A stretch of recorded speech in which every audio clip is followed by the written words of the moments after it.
दोस्तों नमस्कार। आप सभी की डिमांड पर मैं आज लेके आया हूं एक वैट्स फार्मा के ऐसे इंजेक्शन के बारे में जो कि बहुत ज़्यादा यूनिक है, जिसका नाम है सल्पाट्रिम LA।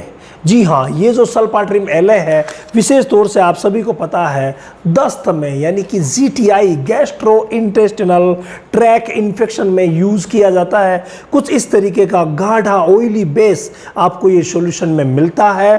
और भाई ये दो प्रकार की पैकिंग आपको मार्केट में मिल जाएगी। एक 100 ml आप मेरे हाथ में देख रहे हैं, एक पैकिंग इसकी 30 ml भी आती है। ये 30 ml और 100 ml आप अपने हिसाब से यूज़ कर सकते हैं, लेकिन एक विशेष बात मैं आपसे शेयर करना चाहूँगा कि जिनकी प्रैक्टिस कम है यानी कि 100 ml को अगर आप एक महीने के भीतर खर्च करवा देते हैं तो बेटर रहेगा। अदरवाइज़ एक महीने बाद अगर आप इसका इस्तेमाल करते हैं खोलने के बाद यानी प्रिक करने के बाद तो नुकसान होने की संभावनाएं बढ़ जाती है। यानी आप 30 ml वाइल यूज़ कर लीजिए अगर आपकी प्रैक्टिस कम है तो, क्योंकि खोलने के बाद इसे एक महीने के भीतर यूज़ करना होता है। ये थोड़ी सी छोटी सी बात थी जो आपसे शेयर कर देता हूँ। बाकी सारी बातें जो है चलिए हम रैपर की मदद से देख लेते हैं। पहली जो चीज़ है वो है सल्फाडॉक्सिन एंड ट्राइमेथोफ्रेम कॉम्बिनेशन इसके अंदर है, जिस वजह से ये ब्रॉड स्पेक्ट्रम का काम करता है। यानी ग्राम पॉजिटिव ग्राम नेगेटिव दोनों प्रकार के बैक्टीरिया पर ये वर्क करता है।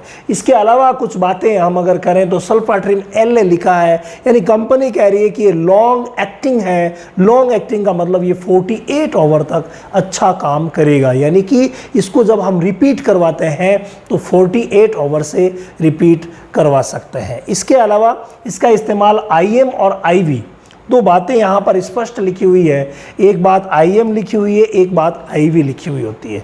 यानी इसे IM भी यूज़ किया जा सकता है, यानी इंट्रामस्कुलर मास में लगाया जा सकता है। दूसरा इसको IV भी लगाया जा सकता है, लेकिन जब भी इसका इस्तेमाल IV किया जाता है तो स्लो IV लगाया जाता है या ड्रिप में मिला करके, कोई भी सेलाइन जो है उसमें मिला करके अकॉर्डिंग टू कंडीशन लगाया जाता है। ये बहुत ज़्यादा ज़रूरी चीज़ है। इसके बाद एक चीज़ विशेष यहाँ पर लिखी हुई है, उस चीज़ पर गौर हम करेंगे, वो है truly long acting broad spectrum. यानी लॉन्ग एक्टिंग है, लंबे समय तक काम करने वाला है, ब्रॉड स्पेक्ट्रम है। इसके अलावा कंपनी ने लिखा है बैक्टीरियोसाइडल, यानी बैक्टीरियासाइडल बैक्टीरिया को मारने वाला कॉम्बिनेशन हो जाता है ये जब इन दोनों को मिलाया जाता है। तो ये कॉम्बिनेशन बैक्टीरियोसाइडल करवा दिया गया है, यानी बैक्टीरिया को मारने वाला कॉम्बिनेशन इसके अंदर डाला गया है। इसके अलावा अगर हम कॉम्बिनेशन की ही बात कर रहे हैं, कंटेंट की ही बात कर रहे हैं, तो कंटेंट में आप यहाँ पर देखेंगे सल्फाडॉक्सिन कितना mg है, वो है 200 mg पर ml, यानी 1 ml में आपको 200 mg सल्फाडॉक्सिन मिलेगा। ये कॉम्बिनेशन में आता है, यानी कि ट्राइमेथोफ्रेम भी इसमें ऐड है जो कि 40 mg पर ml रहता है। ये इसका कॉम्बिनेशन होने की वजह से ही ये लॉन्ग एक्टिंग वर्क करता है। अब अगर हम बात इसके वर्क की करें कि भाई ये वर्क क्या क्या करेगा, तो वर्क की अगर हम बात करें तो नंबर 1 और सबसे प्रमुख जो वर्क होता है इसका वो होता है GTI, यानी कि गैस्ट्रो इंटेस्टिनल ट्रैक, यानी GIT जिसे बोलते हैं, सॉरी GIT में ये बहुत अच्छा काम करता है, गैस्ट्रो इंटेस्टिनल ट्रैक। तो GIT में अच्छा काम करने की वजह से इसका इस्तेमाल हम एंट्राइटिस में, यानी कि जो आंतों में प्रॉब्लम हो जाती है, आंतों में इन्फेक्शन हो जाता है, एंट्राइटिस जिसमें दस्त लगती है, डिसेंट्री, तो डिसेंट्री हो चाहे एंट्राइटिस हो चाहे नॉर्मल डायरिया हो, डायरिया में इसका इस्तेमाल किया जाता है। हर प्रकार के डायरिया में ये बेटर रिजल्ट देता है, चाहे वो किसी भी तरीके का डायरिया हो। हालांकि जब पैरासाइट्स की वजह से डायरिया होता है तो वहाँ पर पहले एंटी पैरासिटिसाइड मेडिसिन दी जाती है, उसके बाद इसका इस्तेमाल करवाया जाता है, गजब का रिजल्ट लिया जा सकता है। तो भाई दस्त चाहे किसी भी प्रकार की हो, यानी GIT में इसका इस्तेमाल हम ज़रूर करवाएंगे, नंबर 1। नंबर 2 अगर हम बात करें तो भाई इसका इस्तेमाल RTI में भी होता है, यानी रेस्पिरेटरी ट्रैक इन्फेक्शन जो होता है ना, श्वसन संबंधी इन्फेक्शन, उनमें भी होता है, यानी ये निमोनिया में भी काम करता है। इसके अलावा प्रमुख जो बात है वो है एक प्रकार का बैक्टीरियल इन्फेक्शन होता है हीमोरेजिक सेप्टिसीमिया के नाम से, जिसे हम एचएस भी बोलते हैं। तो भाई एचएस यानी गलघोंटू बीमारी में ये प्रमुख दवा के रूप में इस्तेमाल की जाती है गलघोंटू में। हालांकि सभी आरटीआई में अच्छा वर्क करती है, लेकिन गलघोंटू में तो भाई ये शानदार काम करती है।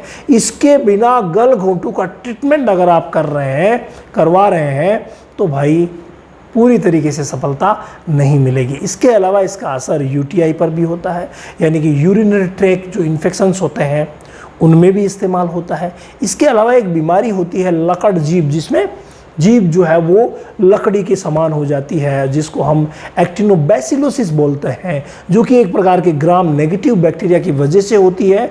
वहाँ पर भी इसका रिजल्ट बहुत ही शानदार है। इसके अलावा फुट रोट, अगर मान लीजिए पैरों में कोई इन्फेक्शन हो गया है, खुरों में कोई इन्फेक्शन हो गया है, तो वहाँ पर भी इसका रिजल्ट बहुत ही अच्छा पाया गया है। लेकिन मेनली इसके जो 2 वर्क है उनको आप जान लीजिए। एक तो एचएस में ये सुपर रिजल्ट देगी भाई, निमोनिया आरटीआई यूटीआई के लिए और भी कई प्रकार की मेडिसिन बनी हुई है जो यूज़ हो जाती है, लेकिन एचएस में इसका रिजल्ट यूनिक है। इसके अलावा सेकंड इसका रिजल्ट यूनिक है दस्त में, यानी कि डायरिया, डिसेंट्री, एंट्राइटिस। तो डायरिया में भी इसका रिजल्ट अच्छा है। तो ये दोनों चीज़ें आप याद रखिए, इसको तभी बैग से निकाला जाता है जब ये तकलीफें देखी जाए। इसके अलावा आगे की बातें चलिए हम कर लेते हैं। डोज के लिए इन्होंने साफ लिखा है कि वेटनरियन ही डिसाइड करेंगे कि डोज क्या है। तो भाई वेटनरियन डिसाइड करेंगे, तो आपके जो वेटनरियन है वो अकॉर्डिंग टू कंडीशन इसका इस्तेमाल करते हैं। अकॉर्डिंग टू कंडीशन कैसे कहेंगे, यानी स्थिति के हिसाब से डोज में थोड़ा बहुत फेर बदलाव किया जा सकता है। 1 ml 15 kg बॉडी वेट के हिसाब से इसको लगाया जाता है सामान्यतया, लेकिन अगर मान लीजिए कि पशु चिकित्सक चाहें तो इसको 1 ml 10 to 20 kg body weight के हिसाब से यूज़ कर सकते हैं। यानी 10 किलो पर भी 1 ml लगा सकते हैं, तो 20 किलो पर भी 1 ml लगा सकते हैं। नॉर्मल डोज इनकी 20 की, 15 kg पर 1 ml इसका इस्तेमाल किया जाता है।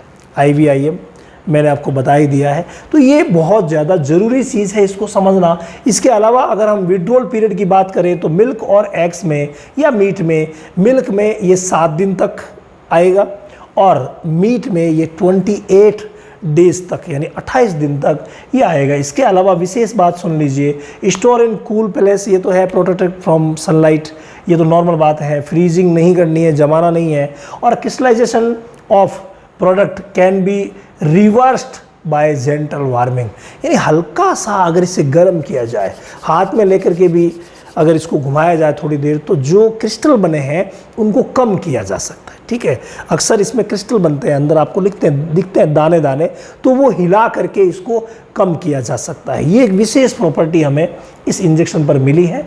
इसके अलावा यहाँ की अगर हम बात करें, थोड़ी सी बात कर लेते हैं प्रेगनेंसी की। भाई प्रेगनेंसी में ये बिल्कुल सेफ़ है, आराम से यूज़ किया जा सकता है, कोई दिक्कत नहीं है। इसके अलावा आप टेम्परेचर के बारे में पूछेंगे तो टेम्परेचर चाहे कोई सा भी हो, हाई लो, सब प्रकार के टेम्परेचर में इसका इस्तेमाल किया जा सकता है अगर डायरिया है और कारण इन्फेक्शन का है तो।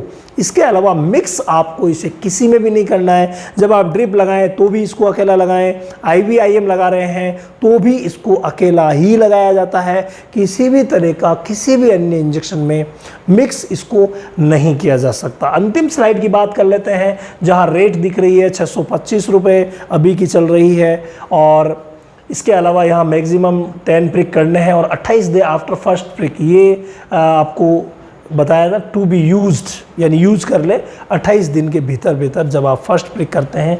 उसके बाद do not solution any foreign particles is visible, अगर मान लीजिए आपको कोई फॉरेन पार्टिकल दिख रहा है तो यूज़ नहीं करना है। पशु चिकित्सक ही इसका इस्तेमाल करें। शेड्यूल H1 ड्रग के अंतर्गत आती है, तो इसका विशेष ध्यान दें कि रजिस्टर्ड वेटनरी प्रैक्टिशनर ही इसको यूज़ कर सकते हैं, not for human use, only animal treatment. तो ये सारी की सारी बातें थी जो हमें जाननी ज़रूरी थी सल्पाट्रिम के बारे में। अगर कोई भी बात छूटी है या आपको समझ में नहीं आई है तो प्लीज़ आप कमेंट कीजिए, मैं आपके कमेंट का जवाब ज़रूर दूँ।